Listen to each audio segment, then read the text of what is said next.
Hi అండి, welcome to శ్రీవారి వెంట శ్రీమతి ఛానల్. అందరూ ఎలా ఉన్నారు? బాగున్నారా? నేను బాగున్నాను. మీరందరూ కూడా బాగుండాలని ఆ భగవంతుని మనస్ఫూర్తిగా ప్రార్థిస్తున్నానండి. సో కొత్తగా ఈ వీడియో ఎవరైనా చూసినట్లయితే లైక్ చేయండి, షేర్ చేయండి, సబ్స్క్రైబ్ చేసుకోండి. మీరు ఎన్ని షేర్స్ చేస్తే నాకు అంత మంచిగా సపోర్ట్ చేసిన వారు అవుతారు. అండ్ ఇప్పటి వరకు సపోర్ట్ చేసిన ప్రతి ఒక్కరికి కూడా thank you so much.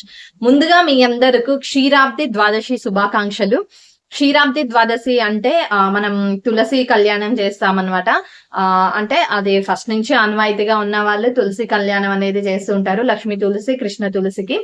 And లేదు అని అంటే మనం లక్ష్మీ పూజ అంటే తులసి పూజ ఎలా చేసుకుంటామో తులసి కోటని పూజించుకొని అన్ని సమర్పించుకొని అమ్మవారికి సో మన సంకల్పాన్ని కోరుకొని అలా పూజ చేసుకుంటూ ఉంటాం అనమాట. నా పూజ అయితే కంప్లీట్ అయిపోయింది. మరి మీ అందరూ ఎలా చేసుకున్నారో కామెంట్స్ ద్వారా తెలియచేయండి. సో ఎర్లీ మార్నింగే 4:30కి లేచాను. లేచి నా పూజ అంతా పూజా కార్యక్రమానికి కావాల్సినవన్నీ కూడా అరేంజ్ చేసుకొని పూజ అనేది కంప్లీట్ చేసేసుకున్నాను. పిల్లలు కూడా స్కూల్కి వెళ్ళిపోయారు. అండ్ నేను కూడా ఇప్పుడు రెడీ అయిపోయి ఆఫీస్కి వెళ్ళాలి. నేను కూడా రెడీ అవుతున్నారనమాట. బ్లాగ్ అయితే కంటిన్యూగా వాచ్ చేయండి, స్కిప్ చేయకుండా. అండ్ ఈ రోజు వేదార్థ వాళ్ళకు ఫీల్డ్ ట్రిప్ ఉందనమాట. కిసాన్ ఫార్మ్ అని చెప్పేసి కిడ్స్ అందరినీ చిల్డ్రన్స్ డే స్పెషల్ గా తీసుకొని వెళ్తున్నారు. సో ఐ థింక్ వేదార్థ్ అయితే బాగా ఎంజాయ్ చేస్తాడు. ఎందుకంటే వేదార్థకి ఫార్మింగ్ అంటే చాలా ఇష్టం అండి, చిన్నప్పటి నుంచి కూడా. ఇంతకు ముందు వీడియోస్ లో కూడా ఒక వీడియోలో నేను చెప్పినట్టు గుర్తు, చిన్న చిన్న విత్తనాలు ఏవైనా మనవి సీడ్స్ మనం తిన్న తర్వాత సీడ్స్ వస్తాయి కదా, లైక్ రేగి పండ్లు, ఇంకా మొక్కజొన్న గింజలు, అలాంటివి ఏమైనా కనిపిస్తే మాత్రం చిన్నప్పటి నుంచి కూడా చిన్న చిన్న పాట్స్ లో వెళ్ళి నాటేవాడు అనమాట. సో అలా అవి గ్రోత్ అయ్యేది, రెగ్యులర్ గా వాచ్ చేసేవాడు. సో అలా తనకి చాలా ఇష్టము. తనకి ఇష్టమైన దానికి ఈ రోజు వెళ్ళాడు కాబట్టి ఐ థింక్ వేదార్థ్ అయితే బాగా ఎంజాయ్ చేస్తాడు. వచ్చిన తర్వాత తను అక్కడ ఏం చేశాడు, ఎలా ఎక్స్పీరియన్స్ అయ్యాడు, ఎలా ఎంజాయ్ చేశాడు అనే దాని గురించి మీకు డెఫినెట్ గా నేను చెప్తాను. పిల్లలకు అలాంటివి చూపెడుతూ ఉంటే చాలా బాగా ఎంజాయ్ చేస్తారండి. వేదార్థ్ అయితే నాకు చెప్పెళ్ళాడు. ఈ రోజు అయితే నేను ఫుల్ గా ఎంజాయ్ చేస్తాను. And thank you for watching. చూడండి, నేను 4:30కి లేచాను. అన్ని పూజా కార్యక్రమాలకి అరేంజ్ చేసుకుంటున్నాను అని చెప్పాను కదా. సో ఎర్లీ మార్నింగ్ 4:30కే లేచాను అనమాట. ఫ్రెష్ అప్ అయిన తర్వాత మొత్తం క్లీన్ చేసేసుకొని కారిడార్ మొత్తం వాష్ చేసేసుకొని తులసి కోటను కూడా వాష్ చేసేసుకున్నాను. అండ్ ఇక్కడ అలంకరణ చేసుకుంటున్నాను తులసి కోటను. అంటే పసుపుతో ఫస్ట్ మొత్తం పూజించుకొని దాని తర్వాత కుంకుమతో అండ్ ఇంకా బియ్యం పిండితోటి బొట్లు పెట్టుకుంటాను అనమాట. కింద మళ్ళీ ముగ్గు వేసుకుంటాను. అమ్మ జాజు తీసుకున్నారు అని చెప్పాను కదా, అది ఉండే ఇంకా. సో దాంతో కూడా అలంకరణ చేశాను. సో ఇక్కడ అంతా కూడా నీట్గా తులసి కోటకు పసుపు అనేది రాసుకుంటున్నానండి. సో మొత్తం వాష్ చేసేసుకున్నాను, ఫస్టే క్లీన్ చేసేసుకున్నాను. నేను లేచినప్పటికీ ఆల్రెడీ మా అపార్ట్మెంట్ చుట్టూ ఉన్న వాళ్ళు దీపం కూడా వెలిగించేసుకున్నారు. 4:30 వరకు వాళ్ళ పూజ కూడా కంప్లీట్ అయిపోయింది.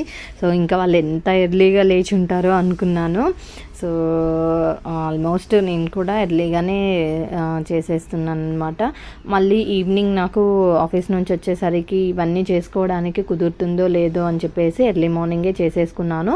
ఈవినింగ్ కూడా చేసుకోవచ్చండి తులసి పూజ, చాలా బాగుంటుంది. అప్పుడు వచ్చేసి నేను దీపాలు అవన్నీ పెట్టేసుకుందాము, ఇప్పుడు ఇదంతా చేసేసుకొని వెళ్తే సరిపోతుంది కదా అని చెప్పేసి సో ఎర్లీ మార్నింగే చేసేసుకుంటున్నాను అనమాట. ఇక్కడ మొత్తం కింద పడకుండా మళ్ళీ పసుపు అవన్నీ మరకలు కాకుండా నేను క్లాత్ అనేది పెట్టుకున్నాను అనమాట నీట్గా. సో ఇవన్నీ పెట్టేసుకుంటున్నాను. అలా మీరు ఎలా పూజ చేసుకున్నారు, మీరు చేసే పూజా విధానం ఎలా ఉంటుందో కామెంట్స్ ద్వారా తెలియచేయండి. సో మళ్ళీ ఒకసారి మీ అందరికీ క్షీరాబ్ది ద్వాదశి శుభాకాంక్షలండి. 4 వైపులా నేను మొత్తం పూజ చేసేసుకుంటున్నానండి. పసుపు కుంకుమ అంటే చాలా ఇష్టం అన్నమాట, ప్రీతికరం అన్నమాట. సో పసుపు కుంకుమ గంధం ఇవన్నీ కూడా మన పూజా విధానంలో చాలా అంటే ఏమంటారు, ఒక ప్రత్యేక స్థానాలు ఉన్నాయి వాటికి, ఒక్కొక్క దానికి. సో అందుకోసం అని చెప్పేసి మన పూజా విధానంలో కంపల్సరీగా పసుపు కుంకుమ గంధము ఇవన్నిటిని ఉపయోగిస్తూ ఉంటాము. దానితో అలంకరణ చేసిన తర్వాత చాలా అంటే చాలా నిండుగా కనిపిస్తూ ఉంటుంది. చూడండి ఇక్కడ నేను కంప్లీట్గా అలంకరణ చేసేసాను. సో బియ్యం పిండితోటి నేను బొట్లు పెట్టేసుకున్నాను, కుంకుమ బియ్యం పిండితోటి బొట్లు పెట్టేసుకున్నాను అనమాట. సో అలానే ఇంకా ముందుగా చెప్పాను కదండి జాజు ఉంది అని చెప్పేసి, సో దాంతో కూడా కింద తులసి కోట చుట్టూ అలంకరణ చేశాను, అంటే అలికాను, కింద అలికేసి ఇలా ముగ్గు వేసుకున్నాను. ఈ ముగ్గు చాలా విశిష్టమైనదండి, చాలా ప్రత్యేకత. అంటే తులసి కోట ముందు ప్రతి ఒక్కరూ ఈ ముగ్గు వేసుకుంటే చాలా మంచిది కూడా. తొక్కకూడదండి, కాకపోతే నాకేంటంటే నేను కొంచెం వెనక్కి వేస్తాను కాబట్టి అంటే కారిడార్లో ఎవరు తొక్కడానికి ఛాన్స్ ఉండదన్నమాట. సో ఎవరు కూడా తొక్కరు, అందుకోసమని నేను వేస్తూ ఉంటాను. ఇక్కడ గడప కూడా అలంకరణ చేసేసాను, గడప దగ్గర కూడా మొత్తం అలికి ఇలా ముగ్గులు అనేది పెట్టుకున్నాను. ఇంకా పూజ కంప్లీట్ చేసేసుకున్నాను. ఇది దేవుడి మందిరంలో నా పూజ చేసుకున్నది. అంటే నేను చాలాసార్లు చాలా వీడియోల్లో ఫస్ట్ పూజ చేసినప్పుడు నేను కంపల్సరీగా పూజ చేసుకున్నది పెట్టుకున్నాను. చాలా వరకు తెలుసు అందరికీ, మన రెగ్యులర్ వీడియోస్ చూసిన వాళ్ళకైతే సో అందరికీ తెలుసు నా పూజ గది. మొన్న ఒకరు సబ్స్క్రైబర్ అడిగారండి, సారీ రిప్లై ఇవ్వలేకపోయాను. మీ పూజా గదిలో అంటే ఒక గిన్నెలో అన్నీ పెట్టారు కదా, అవి ఏమేమి పెట్టారు అని చెప్పేసి. అందులో గోమతి చక్రాలు, గవ్వలు, ఇంకా తామర గింజలు, చిల్లర కాయిన్స్ ఉంటాయి కదండి, అవి, బియ్యం, ఇంకా అవి పెట్టేసుకున్నాను అన్నమాట. సో అలా పెడితే లక్ష్మీదేవికి చాలా ఇష్టము. అందులో ఇంకా పచ్చకర్పూరం కూడా పెట్టుకుంటే చాలా మంచిదండి. సో అది కూడా పెట్టేసుకున్నాను. ఇక్కడ నేను తులసి కోట పూజ అనేది జరుపుకున్నాను అనమాట. అందులో నేను మొన్న ఉసిరి చెట్టు కూడా తెచ్చి పెట్టేసుకున్నాను. సో అంటే నేను అలానే ప్యాకెట్తోనే పెట్టేసి ఉంచాను, తర్వాత కుండీలోకి మార్చుకుందామని చెప్పేసి. రెండింటికి కలిపి పూజ చేయడం మంచిది కదా, సో అందుకోసమని ఆల్రెడీ మౌంటీకి రైస్ పెట్టేశాను, ఇంకా అంటే కడిగి పెట్టించాను, నానబెట్టాను అనమాట. పాలు కాగబెట్టేస్తున్నాను పిల్లలకు. బుజ్జి కుక్కర్ ఉంటుంది కదా నాది, సో అందులో రైస్ కూడా పెట్టేశాను పిల్లలకి బాక్స్కి.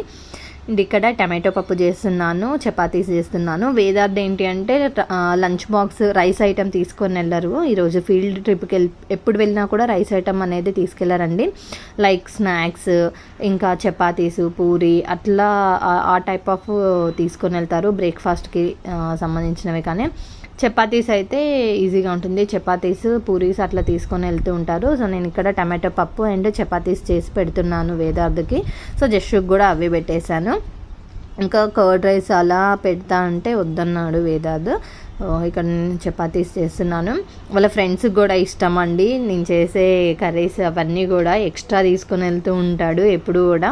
రోజు కూడా బాక్సెస్లో ఏమన్నా కావాలి, ఇష్టమైన వాళ్ళ ఫ్రెండ్కి ఇష్టమైన కర్రీస్ ఏమైనా ఉంటే మాత్రం డెఫినెట్గా ఎక్స్ట్రానే తీసుకొని వెళ్తాడు వేదార్థ్. సో నేను ఇక్కడ అవన్నీ చేసేస్తున్నాను. ఓన్లీ ఇప్పుడు కిడ్స్ వరకే చేస్తున్నాను. సో వాళ్ళు వెళ్ళిపోయిన తర్వాత మళ్ళీ మేము ఆఫీస్కి వెళ్ళే ముందు మాకు బ్రేక్ఫాస్ట్ చేసేసుకొని తినేస్తామన్నమాట. అండ్ ఇక్కడ వచ్చేసి కొన్ని స్నాక్ ఐటమ్స్ కూడా తీసుకొని వెళ్ళారండి. ఒక్కొక్కరు ఒక్కొక్క ఐటమ్స్ తీసుకొని వెళ్దాము అని చెప్పేసి అనుకున్నారంట. సో ఇవి వచ్చేసి జామున్, అంటే జామ్తో రోల్ చేస్తారు కదా, బ్రెడ్ రోల్, అవి. అండ్ ఒకటి మాజా బాటిల్ తీసుకొని వెళ్తున్నారు. ఇంకొకటి ఏంటి అని అంటే మఫిన్స్ కూడా ఉంటాయి. మఫిన్స్ అంటే కూడా చాలా ఇష్టము వేదార్థ్ వాళ్ళకి. సో ఎప్పుడైనా ఇలానే వాళ్ళ ఫ్రెండ్స్కి ఏదైనా ట్రీట్ ఇవ్వాలన్నా ఏదైనా చేయాలన్నా మఫిన్స్ తీసుకొని వెళ్తారు. ఇవి ఏంటంటే ఫ్రెష్గా రెడీ చేసినవి అనమాట. ఇక్కడ మ్యానుఫ్యాక్చరింగ్ ఉంటుంది కదా, సో అక్కడే రెడీ చేసిన దగ్గరే తీసుకొని వస్తాము. మాకు నియర్ బైనే ఉందన్నమాట. మాకు ఏదైనా కావాలి స్నాక్ ఐటమ్స్ అంటే సో మేము అక్కడ ఆర్డర్ చేస్తే వాళ్ళు ఫ్రెష్గా రెడీ చేసి ఇస్తారు. మా లిఫ్ట్ ఇంకా పని చేయలేదండి, అంటే ఇంకా అవ్వలేదన్నమాట వర్క్. సో లిఫ్ట్ చేంజ్ చేస్తున్నారంట. సో అందుకోసం అని చెప్పేసి మళ్ళీ స్టెప్స్ దిగేసి వెళ్తున్నారు. జస్సు బ్యాగ్ తెచ్చుకోలేదు, కిందనే పెట్టేసుకుంది హోంవర్క్ చేసుకొని. వేదార్థ్ స్నాక్స్ తీసుకెళ్ళడం కోసం అని పైకి తీసుకొని వచ్చాడనమాట.